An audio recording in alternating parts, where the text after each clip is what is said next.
سیدنا انس بن مالک رضی اللہ تعالیٰ عنہ آپ روایت کرتے ہیں کہ رسول اللہ صلی اللہ علیہ وسلم نے ارشاد فرمایا کہ اللہ رب العزت ارشاد فرماتے ہیں کہ اے ابن آدم تو نے مجھ سے دعا کی، تو نے مجھ سے مغفرت کو طلب کیا، اور تیری مغفرت کے طلب کرنے کی وجہ سے تیرے بے حساب گناہ میں نے بخش دیے۔ تیرے گناہ چاہے آسمان تک کیوں نہ چلے جائیں، تیرے گناہوں سے پوری زمین ہی کیوں نہ بھر جائے، تو نے مجھ سے بخشش کو طلب کیا، امید رکھی تھی کہ مجھے کوئی معاف کرنے والا ہے۔ یہ تیرے ذہن میں تھا، تیرے خیال میں تھا کہ اللہ مجھے بخش دے گا،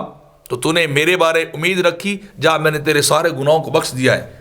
چاہے تیرے گناہ زمین پوری کو بھر دے، آسمان تک چلے جائے، مجھے کوئی پرواہ نہیں، میں مالک ہوں، میں غفار ہوں، بخشنے والا ہوں۔ اور اے ابن آدم تو جب تک مجھ سے بخشش طلب کرتا رہے گا میں تجھے بخشتا ہی رہوں گا،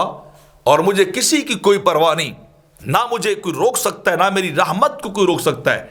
تو جب تک بھی مجھ سے گناہوں کی معافی مانگتا رہے گا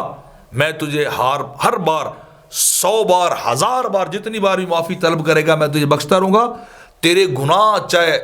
زمین سے لے کے آسمان تک کی کیوں نہ چلے جائیں، لیکن ایک شرط ہے کہ تو میرے ساتھ کسی کو شریک نہ ٹھہرائے، میرے ساتھ میرا ہمسر نہ بنائے، شرک نہ کرے،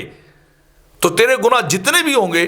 میں تجھے بخشتا رہوں گا۔ یعنی اللہ کی رحمت اتنی وسیع و عریض ہے کہ بندہ جب اس کی بارگاہ میں رو کے